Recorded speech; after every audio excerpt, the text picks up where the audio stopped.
The top challenger, Zach, you're not going to be happy about this, but I have the New York Jets as the top challenger to Buffalo at the moment. Yeah, I know. You're unhappy. Something really interesting. I was just Googling around before the show, doing some pre-show research. Nathaniel Hackett, we know he had such a tough season in Denver last year. Russell Wilson didn't live up to the hype. Play calling embarrassment. The Monday Night Football game, week 1, right off the bat. Some very embarrassing moments for Nathaniel Hackett as a coach, leading up with him getting fired. And we know that the Rodgers-Hackett relationship is a lot of the reason he was probably hired by the Jets, but you still saw a lot of Jets fans rolling their eyes when they saw that hiring, saying, like, what are we doing? If we don't get Rodgers here, are we idiots? And even if they didn't get Rodgers, some guys are just better as coordinators than coaches. Like, you can't overlook the success that Nathaniel Hackett had. So I want to take a look back at the past 6 seasons in Green Bay. I think you guys will find this interesting. 2017, they're 4-1. Rodgers gets hurt in Minnesota. They end the year 7-9. 2018, 6-9-1. McCarthy gets fired. Now Nathaniel Hackett is hired as offensive coordinator. 2019, 13-3, 2 seed, lose to San Francisco in the NFC Championship game. 2020, then they draft Jordan Love. 2020, 13-3, Rodgers MVP, 1 seed, lose to Brady in the NFC Championship game.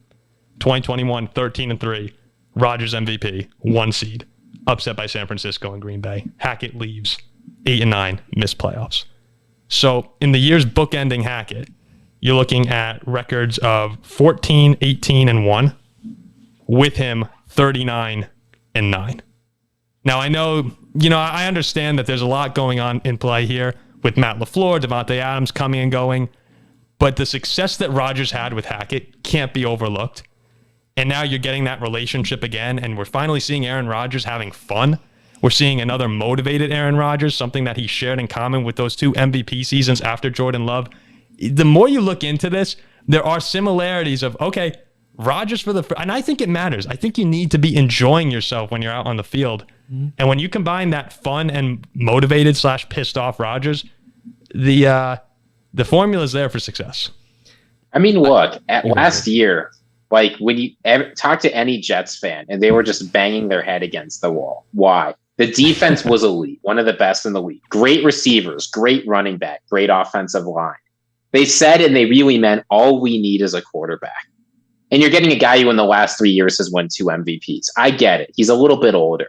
But Aaron Rodgers is what this team needed, and they couldn't have done better this offseason. So it's tough not to think that when they're swapping out arguably the worst quarterback in the league with a guy who has a real potential to be top 5 this year, things have got to be looking up in New York. I'm going to say the top challenger to Buffalo is the Dolphins.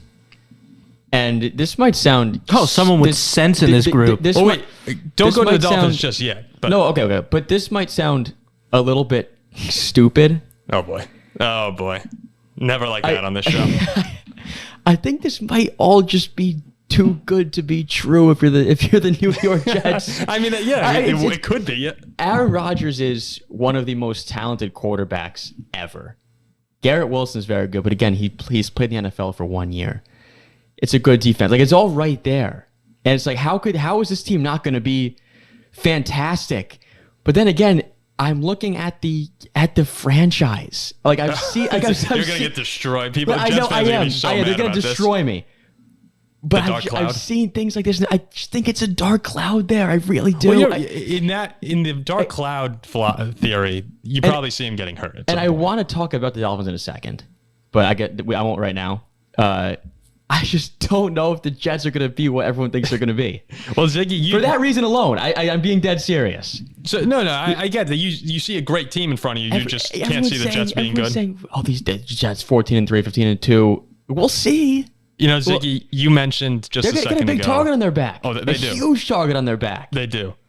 You mentioned a second ago, Ziggy, how all Jets fans were saying if we only had just an average quarterback last season.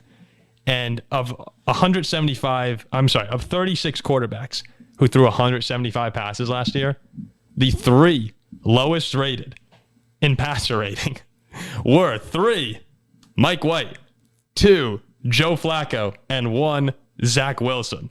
So the Jets literally had the 3 lowest guys right there. And then I went back and was just looking.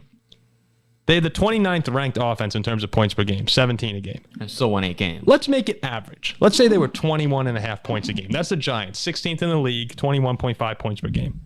They'd be 11-6, the 5 seed, playing against Jacksonville. Just being average last year for the Jets. And you're talking about 11-6, maybe even up to 12-5 team, depending on a few games here or there. Like, this Jets team is really, really good. Defensively, we know the secondary is elite. Sauce Gardner had one of the best rookie seasons in the history of football, let alone for cornerbacks or defenders ever. The defensive line, Quentin Williams is a stud. They really do have all the pieces. Offensive line is okay, but they really do have all the pieces if they could stay healthy to be a serious contender. It's just like you said, that dark cloud. It's there. Teams like the Vikings, the Bills, the Browns, the Lions. I know. And for me to say that sounds absolutely nuts, because how in the world can this team not win 11, 12 games and be fantastic? But the dark cloud theory, we'll have to keep that in mind. But I do think that they will finish third in the AFC East.